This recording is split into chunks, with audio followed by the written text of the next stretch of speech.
અયોધ્યામાં ગુજશે હરિહરનો સાદ। કાલથી બાપા સીતારામ અન્નક્ષેત્ર શરૂ થશે। 3 ટાઈમ રામ ભક્તોને મળશે ભોજન। મંદિરોમાં ભગવાન રામલાલની પ્રતીક્ષા જ દેશભરમાંથી ભક્તો દર્શનાર્થે ઉમટી રહ્યા છે। અત્યાર હવે રામ ભક્તોની સેવા માટે બગદાણા ગુરુ આશ્રમ દ્વારા બગદાનદાસ બાપાની પુણ્યતિથિએ આવતીકાલે 29મી જાન્યુઆરીથી સરકારીની ખાસ મંજૂરી સાથે અન્નક્ષેત્રનો પ્રારંભ કરવામાં આવશે। બગદાનાથી 200 લોકોની ટીમ પહોંચી અયોધ્યા।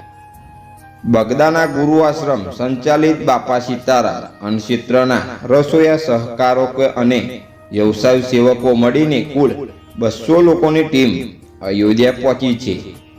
60 દિવસ માટે ધર્મધમતું રહેનાર અન્નક્ષેત્રમાં સવારે ચા અને પૌવા, સવારે 11 થી સાંજે 4 વાગ્યા સુધી ભોજન, મહાપ્રસાદ અને સાંજે 7 થી 10 કલાક સુધી ભોજન મહાપ્રસાદ પીરસવા સાથે જ્યારે બગદાનાની જેમ જ આખો દિવસ ચાનો પ્રસાદ આપશે।